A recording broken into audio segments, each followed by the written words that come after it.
Hey, so I'm Loki from the Still Loading team. Today I'll be showing you a really cool and fun browser game. It's called King's Road, and it's kind of a fantasy RPG type game. So, I'll be basically teaching you how to get started.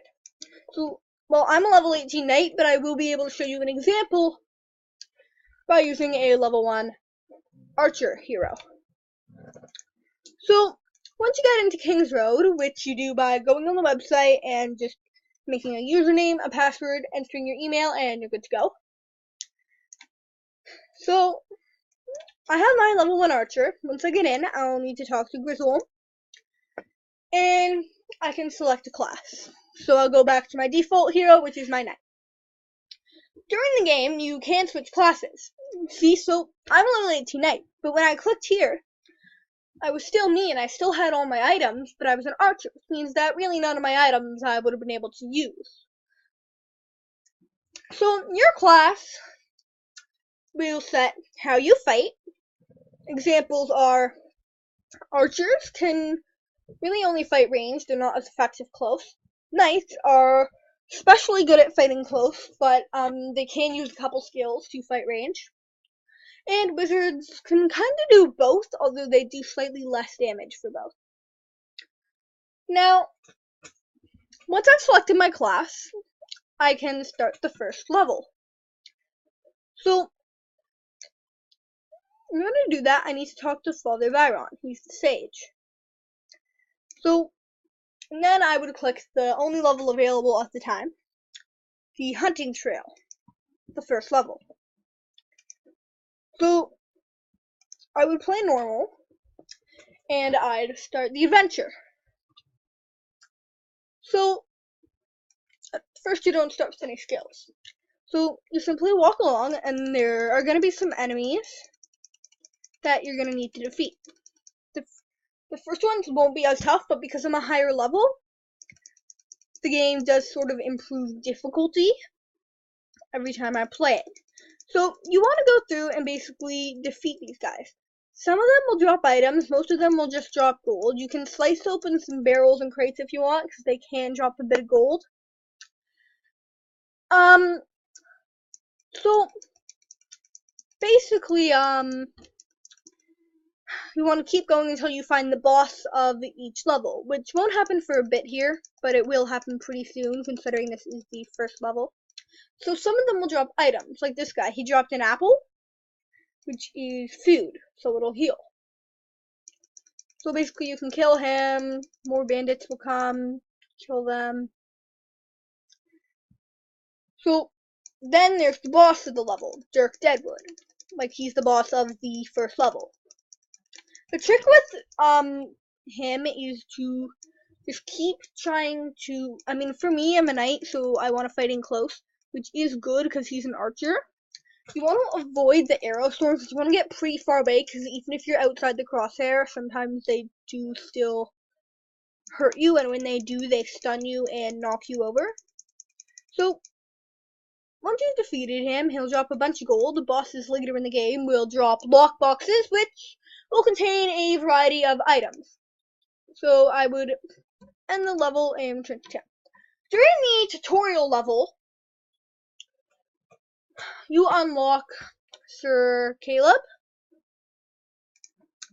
and he's the skill trainer. So before you go to the first level, it would be a good idea to use skill point, which you gain every time you level up, to unlock skill. So you would click on your first ability, assign a skill point, and you could use that. Later in the game, you do unlock passives, but the first ability you start with, depending on your class, can sometimes be powerful, sometimes not, but if you upgrade it enough, I find that sometimes the first ability can be the most powerful if you upgrade it enough. Because for a knight, maim, it does a moderate amount of damage, and it can sometimes knock back even bosses. Oops. So also later in the game, you unlock Kira the Apprentice. So you can send her on quests, like this one here. Capture Aladdin Thief before he can run away. So this here is the reward I'll receive. The apprentice will receive 240 XP, which it uses to level up and unlock quests that have better rewards for not only me, but if you play with a party, it rewards them too. Occasionally. Only usually heroic quests do that, so I wouldn't count on it unless you're like level 60. So that'll take an hour. You also later in the game unlock Savra the Alchemist, who used to take a blade and socket it with a jewel. So this had a socket slot, so I could add a jewel to it, like the Trash Stone of Damage, and that made it more powerful. But you can't always do that necessarily. Depends on whether your weapon or armor occasionally has a socket slot. And you unlock Magnus, the blacksmith. You can forge equipment. So I have Superior, which I could use these, but this one's better than what I currently have equipped, so I'll wait. And you unlock Lorian the Merchant on level 1. She sells food and ale. Ale and mead you can use to restore your mana, which you use to activate or cast skills. You can use food, such as apples and turnips, and later in the game you unlock others, to restore your health.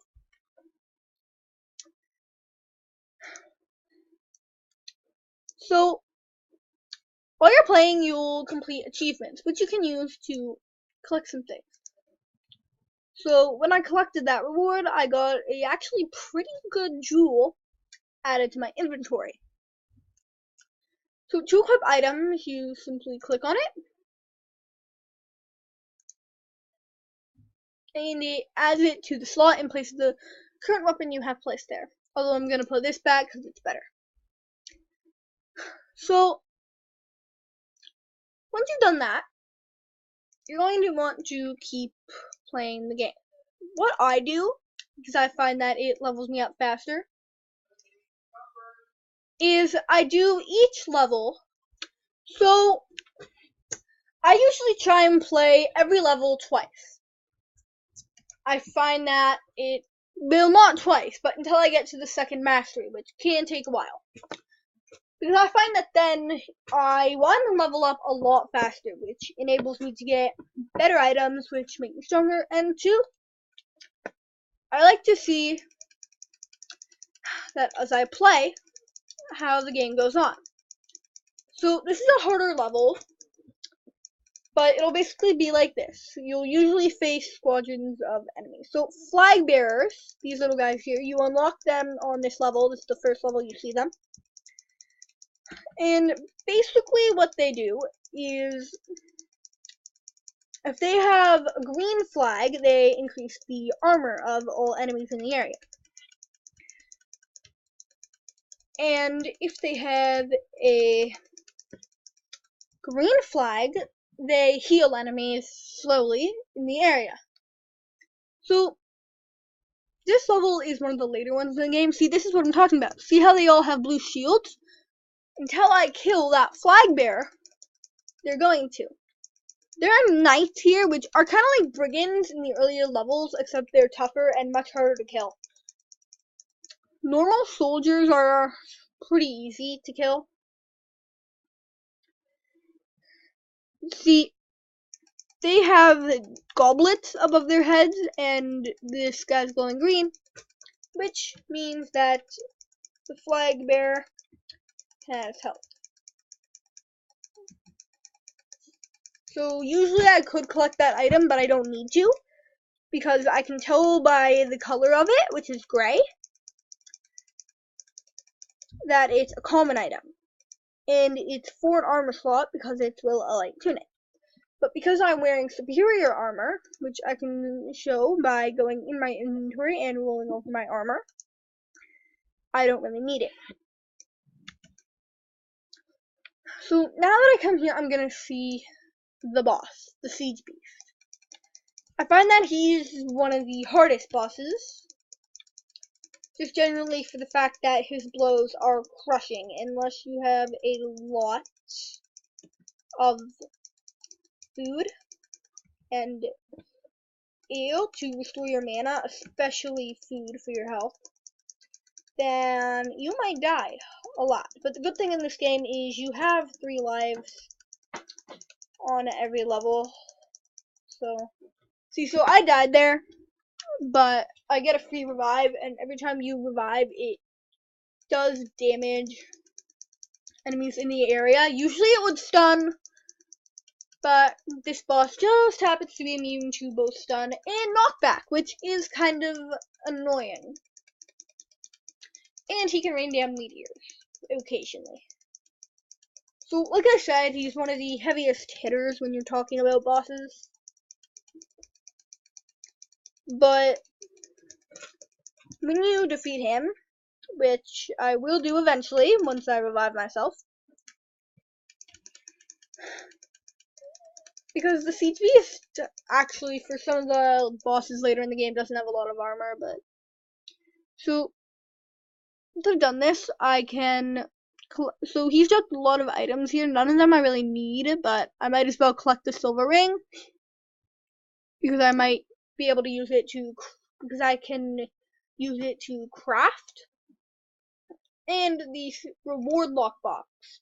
Now that I have that in my inventory, I simply click on it, and I can open it, and it'll give me something. So it's giving me a small healing potion.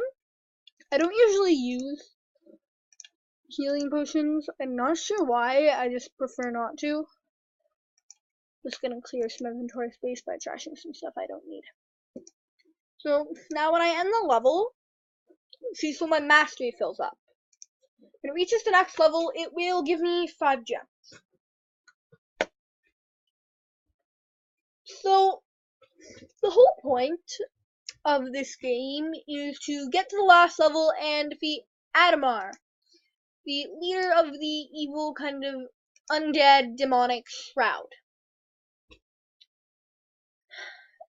Once you do that, the game's over, but you can still continue playing by competing in events right here. So there's the Corrupted Glade, right? You defeat them, and basically you can just keep defeating people. So there you get a Dark Vine lockbox for doing that. Here you get a Desert Sands trinket lockbox, and then you get Dark Vine. I'm pretty sure those are all appearance items. So I'm reaching my time limit, but before I go, I'll quickly show you around the inventory, which I already did. But so you have your basic equipment, which is your weapons and armor.